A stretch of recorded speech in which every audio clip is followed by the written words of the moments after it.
Olá, tudo bem? Eu sou Ricardo Mitucci e este é mais um episódio do podcast Leia a Bula, um podcast com Dante Gallian e comigo nesta segunda temporada, Ricardo Mitucci, sua dose semanal de literatura e saúde da alma.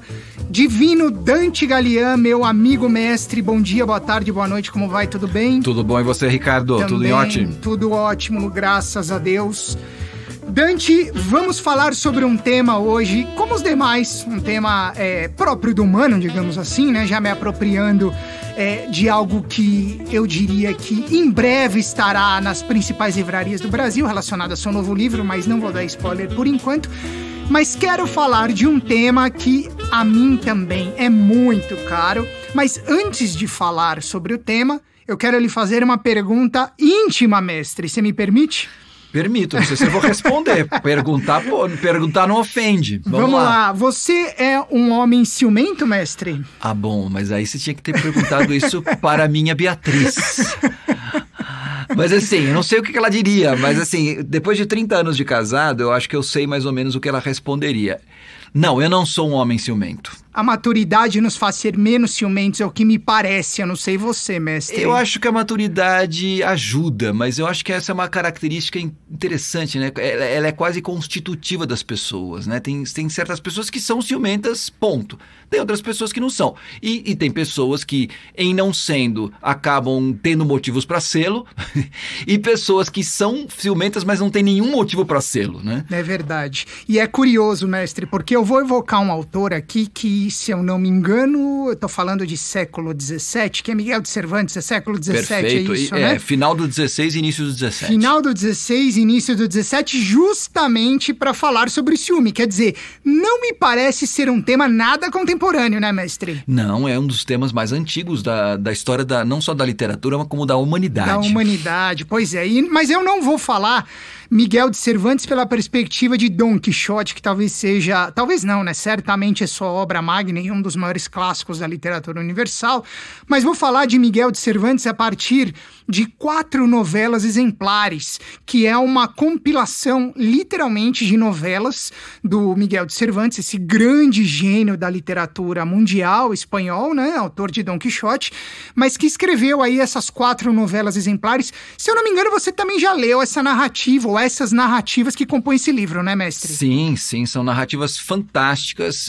A gente já discutiu em vários laboratórios também, e são narrativas curtas, são pequenas novelas, e que cada uma tratando de um tema muito específico, mas com uma genialidade que só mesmo Cervantes consegue. E uma curiosidade rápida, mestre, antes da gente entrar no tema propriamente dito, você sabe me dizer, porque eu desconheço, por que novelas exemplares, Dante?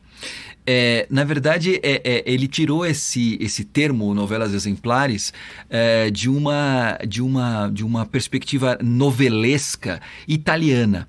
Você sabe que o Cervantes, ele foi obrigado a se exilar na Itália porque ele se envolveu justamente numa briga de ciúmes, num conflito com um nobre, do qual ele tinha, digamos assim, estava namorando a mulher deste nobre. Esse nobre descobriu, eles entraram num duelo, o Cervantes acabou ferindo mortalmente esse rival, e por causa disso ele teve que fugir da Espanha e teve que fazer um grande périplo pela Itália.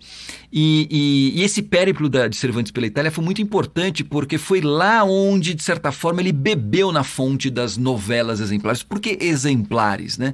Porque elas exemplificam certas atitudes, certas virtudes, né? Essa ideia, que é uma coisa muito cervantina, né? Que também é própria da época dele, de pensar a literatura não só como uma forma de divertimento, mas também como uma forma de informação. Né?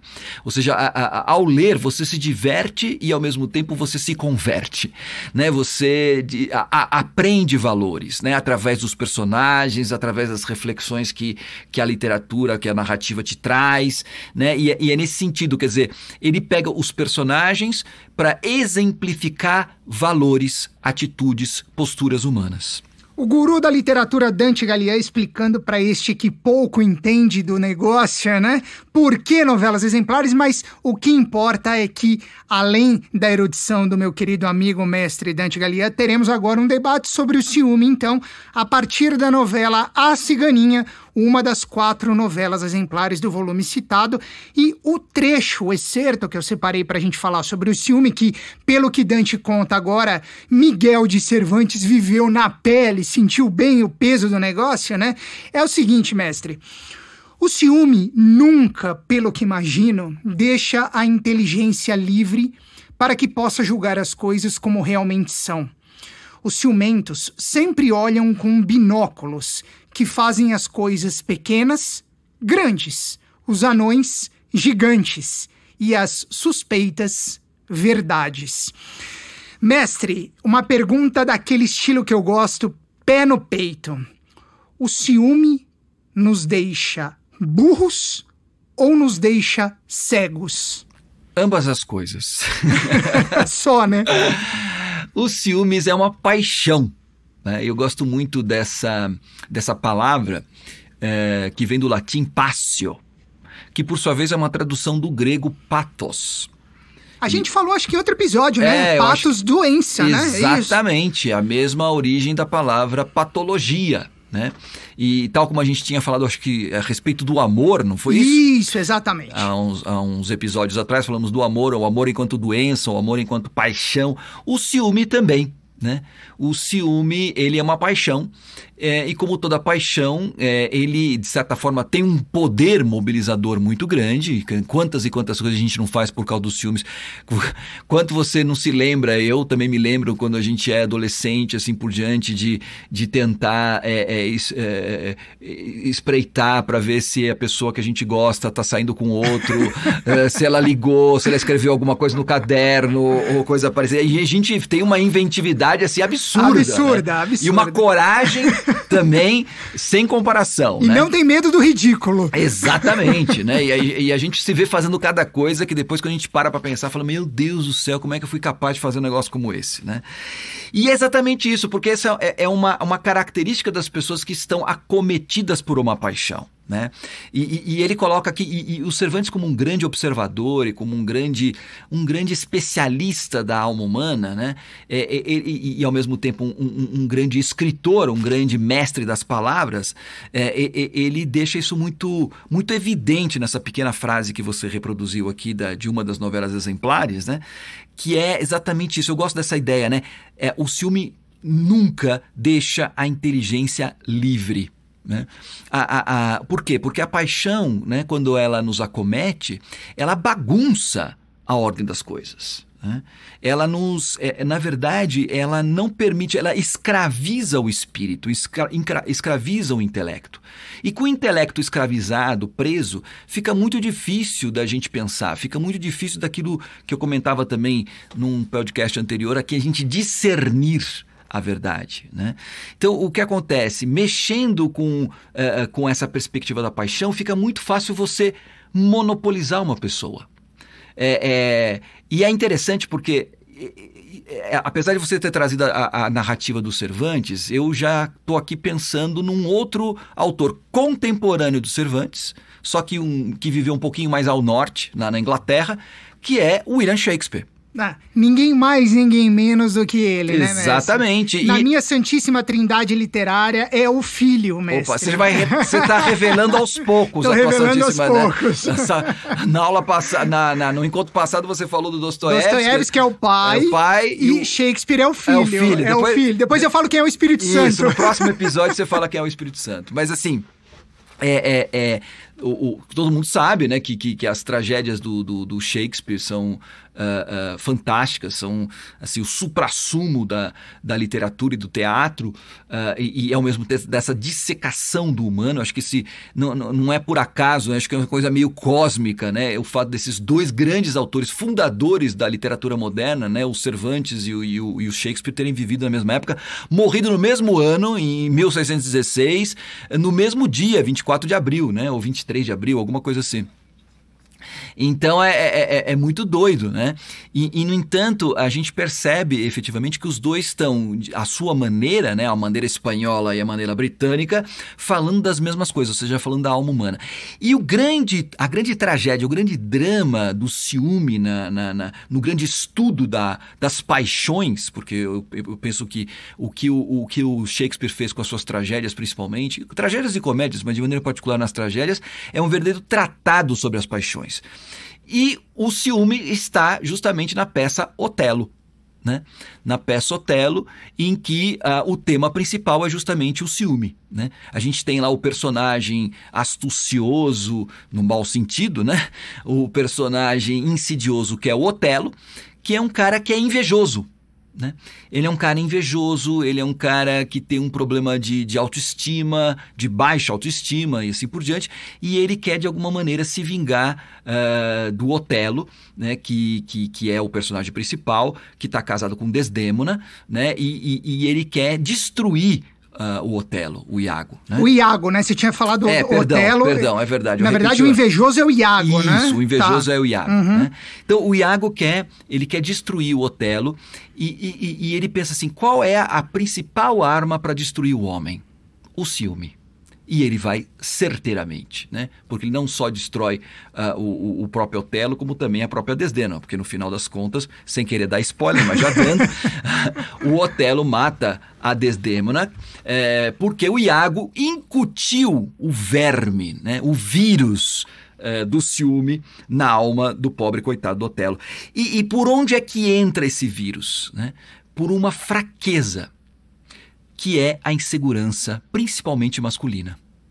Nós, homens, cá entre nós, né, Ricardo? Como nós aqui, que está, né? Nos ouvindo. Exatamente. Né? Nós temos, assim, o homem tem essa característica, né, de ter uma vaidade muito grande. A gente fala muito da vaidade feminina, né? Mas eu acho que falar da vaidade feminina é uma maneira de proteger, de tentar se proteger de algo que é incomensuravelmente maior no homem do que na mulher, que é a vaidade. Né? Então, essa coisa da masculinidade, da gente querer provar enfim, que nós somos mais fortes, que nós somos mais bonitos, que a gente é mais inteligente, que a gente é mais... Enfim, que as mulheres gostam mais da gente, assim por diante, né? A gente acaba criando uma imagem nós mesmos que vai muito além daquilo que realmente ela é, da verdade, né? E isso deixa uma sombra muito grande. Essa sombra é justamente a insegurança. E o Iago, que é um personagem fantástico, o Iago é de uma sutileza psicológica. É interessante porque os personagens, os vilões do Shakespeare são muito mais interessantes do que os heróis. A gente aprende muito mais a respeito do que é próprio do humano com os vilões do que com os heróis do Shakespeare. Muito, né? Interessante. Isso. E ele vai justamente nos dando essa dissecação da alma, que eu dizia, e de maneira particular da alma masculina, né? De como é fácil minar, né, a segurança e o equilíbrio, seja racional, seja emocional do homem através desse vírus, dessa doença, dessa paixão que é o ciúme. Perfeito, Dante. Eu acho que a gente começa o papo com um gigante, Miguel de Cervantes, seu conterrâneo, né, Dante? Porque você também é cidadão espanhol, eu tô enganado. Sim, minha mãe é espanhola, né? Meu avô também era espanhol e eu tenho uma ligação muito forte com a Espanha, do ponto de vista não só do sangue, mas também da cultura, da língua, da literatura, né? E pelo fato de ser filho de espanhol, eu também tenho a cidadania espanhola, né? Então estamos aí falando de um gigante que é Miguel de Cervantes. Sí, hombre! Sí, hombre! Mas também estamos falando de outro não menos gigante, muito pelo contrário, que é o William Shakespeare, como já falei, como já revelei, o filho da minha Santíssima Trindade Literária. Em breve revelarei quem é o Espírito Santo, com o devido respeito. Por favor, levem isso numa brincadeira, porque hoje a gente tem que avisar, né, Dante? Contém ironia, porque senão vai ter gente que vai achar que eu já tô pecando aqui, minha intenção não é essa. Um dos efeitos da questão da literatura é a gente ter também o desenvolvimento de uma coisa que está muito em falta hoje em dia, que é o bom humor. É verdade, né? É verdade. E essa ironia saudável. Exatamente. Que a gente, infelizmente, está perdendo. Mas que a gente pode resgatar através da literatura, né? Autores como esses Cervantes, Shakespeare, Dostoiévski, que foram, assim, mestres de uma ironia saudável, de uma ironia inteligente, inteligente, né, que a gente precisa resgatar de qualquer forma, porque a gente está ficando muito literal. É verdade, tá se levando muito a sério, né, e tá levando a vida muito a sério. E tá perdendo, né, a capacidade de rir de si mesmo, né? A gente está se levando muito a sério. Isso aí não tá muito bom. Aliás, só para encerrar, você citou essa questão de se levar a sério. Esse mesmo livro, 4 Novelas Exemplares, me lembra uma outra novela que nele está contido, que é O Licenciado Vidraça. Fantástica, fantástica. Aquele cara, a gente também falou alguns episódios sobre a questão de falar a verdade, né, de não ter filtro. É esse cara, mas enfim, já falamos sobre isso, não vou voltar, mas é só para recomendar. Se você nunca leu Miguel de Cervantes, não perca mais tempo. E se você tem medo de começar por Dom Quixote, comece pelas novelas exemplares. Boa. Eu acho que é um bom início, né, mestre? Sim, sim. Na verdade, originalmente, Cervantes escreveu 7 novelas exemplares. É que nas edições mais recentes de tradução em português, eles dividiram 4 e 3, né? São 3 novelas um pouquinho maiores e 4 novelas um pouquinho menores. Mas são 7 novelas exemplares, você pode ler uma por semana, e numa semana você termina o livro inteiro. E você, depois que você lê, você já vai ter muito exemplo prático para tentar colocar em prática na sua vida, né? Exatamente. É isso, fica a dica, Ricardo. Fica a dica. Hashtag fica a dica. Mestre Dante Gallian, sempre um prazer imensurável estar contigo. Muito obrigado e até a próxima. Até a próxima, Ricardo. Este foi mais um episódio da segunda temporada de Leia a Bula, um podcast com Dante Gallian e comigo, Ricardo Mitucci. Leia a Bula, sua dose semanal de literatura e saúde da alma, nesta temporada produzido pela Toca Livros. Um grande abraço e até a próxima.